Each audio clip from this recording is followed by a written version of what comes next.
Okay, I'm not gonna lie. The last couple of weeks here, I've been doing reviews, getting closer to Halloween, trying to pump out as much as I can, and I thought we were, taking a turn for the better here with a lot of good movies coming out.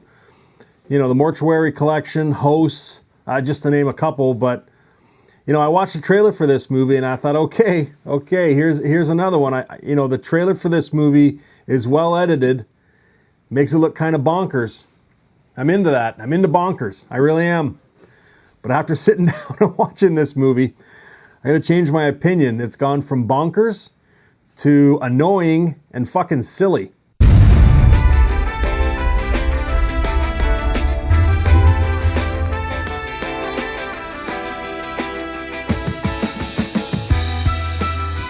Hey guys, welcome to Happywax TV. Okay, so tonight we are talking about a movie called The Owners. Again, like I said earlier, I watched a trailer for this and I thought it looked pretty fucking good. Now, while I didn't hate this movie, all this is another retelling of the movie Don't Breathe. It's all it is. It's all it is. To say any different is bullshit. It's crazy. Now, I might get into spoilers here. Okay, so if you don't want to hear spoilers, then I guess shut the video off now. I'm going to give this movie a rating. I'm just going to give it a 5 out of 10. I'm not going to flunk it, but this is one of those movies where after this review's done, I'm never going to fucking watch it again. I'm never going to talk about it again. And I'm not even going to put it in my collection. It's just, I don't know, man. Anyways, let's get through this. So I'm going to read the synopsis. A group of friends think they've found an easy score in an empty house with a safe full of cash. Does that sound familiar? But when the owners, an elderly couple, come home early, the tables are suddenly turned. Well, again, does that sound familiar? Of course it does. It's Don't Breathe. It's all this fucking movie is. It's just a ripoff of fucking Don't Breathe. And even the ending is, what made Don't Breathe so good is, I don't know about you guys, but I never saw the fucking ending of that movie coming, okay, where he's got the women down in the basement and all that crazy shit. I didn't see that coming. I just thought it was a home invasion, where the tables are turned and the guy's like a war vet of some sort and he fucking kills these kids even though he's blind. Well, this is the same fucking thing. It's just these 4 kids, one of the kids, I think it was Terry, his mom's their house cleaner. It's this elderly couple, okay? And I will say this, okay? Sylvester McCoy and Rita Tushingham are Richard and Ellen Huggins. They're the older couple, okay? I'm telling you, they are spectacular in this movie. If anything makes this movie or helps this movie, it's the acting by them, okay? It's fantastic. But man, oh man, like only they could help it so much. And even though their performances were good, it's just the other characters in this movie are so fucking annoying. Like Maisie Williams is in this, who is a fantastic actress. What is she doing in this movie? I don't understand it. And, it starts out not bad, but it just gets more and more annoying. And how these characters are written are, for lack of a better fucking term, fucking stupid. They are. They're just annoying. They fight with each other. They yell at each other. There's a scene where, I think it's in the 3rd act, where Maisie Williams' character, Mary, gets put in this closet. And Terry, who's in love with her because he was dating her sister and then she killed herself. It's all in the movie. You have to watch it. But they have this yelling conversation back, and it was so fucking annoying that I almost wanted to fast forward through it. Like, it's I don't understand, like, unless that's what they were going through, because as this movie progresses, it gets more and more silly, and it gets more and more annoying. Like, I don't know. And it's a clear ripoff of Don't Breathe. All it is, the plot of this movie is these kids break into this house, okay, because they want into this safe. The couple comes home earlier than expected.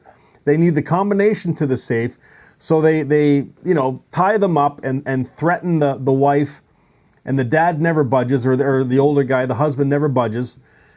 You know what I mean? But these kids, they don't do anything. It's just all empty threats. It's silly, and it's fucking annoying. And you know what I mean? Like, anybody else that was in this situation who was trying to break into this place, like, would do something. They barely even hurt this couple. And I'm not saying that's what you should do, but this is a fucking horror movie. You know what I mean? It's terribly fucking written. Like, I don't know. But again, the acting of Sylvester McCoy and Rita Tushingham as this couple, if anything helps this movie, it's them. Because you don't know if this couple's fucking crazy or what. Because, like, Richard Huggins, who's played by Sylvester McCoy, he has this way about him where even when being threatened, like right in his face by these 4 kids, like, he's calm and he knows just what to say, and he starts turning them against each other. Okay, and again, you might say that, well, that's good story writing, Myron. That's what the fuck do you want? It's the way it's all put together. And again, I'm not knocking their 2 performances. The older couple in this movie are fantastic. It's the other 4, and it's not that they're bad actors and actresses, because they aren't. But it's the way they're written, and it's just so fucking annoying, because they're always fighting and always going against each other, and it's so cliche, because it happens all the fucking time in these movies. Do you know what I mean? Like, Jesus Christ. Like, in real life, if you're going to break into a fucking house with your friends, do you want to break into a house with 4 or 3 other people that you don't fucking like? I don't think so. That's why they're your friends. Why all of a sudden do you start fucking arguing with and fighting with them? And, like, I don't know. You know what I mean? Like, there's some gore in this movie, which is okay. You know, and then they try and step it up at the end, you know, with the crazy ending. But it's not. It's not. There's no payoff. It's lackluster at best. And again, if you're gonna watch this movie, just watch Don't Breathe. It's the same fucking movie. Only instead of having one old guy in the house, they have 2, you know, an elderly couple. That's it. That's like, even the ending is the same with the girl in the lockup room or the safe. Like, Jesus Christ. Like, I don't know. Anyways, I didn't really care for this movie. I honestly didn't. I'm just going to stop there. I was not impressed with this movie. I'm going to give it a 5. I'm not going to flunk it just because the acting, you know, was pretty good for the most part. But these 4 kids, the way their characters were written, it was mind-boggling, fucking stupid and silly. So, anyways, I watched the trailer and I really wanted to fucking rave about this movie, but I can't. Anyways, it's out now. If you've seen it, let me know what you thought of it. Am I over-exaggerating here? I mean, I'm not ranting about it. I'm just calling it like it is. It's just a poorly written, very annoying, and very progressively silly throughout, you know, as you go up to the end, style of movie. And I just, you know, and it's a clear ripoff of Don't Breathe. So, I mean, if you had to choose between the 2, watch Don't Breathe. It's much, much better. So, anyways, it's out now. It's called The Owners. If you've seen it, let me know what you think. And if you haven't, go rent it. See if I'm over-exaggerating or not. See if you are, you know, as annoyed throughout this movie as I was with the stupid writing of these fucking 4 kids. So, anyways, that's it. And until next time, guys, stay scared.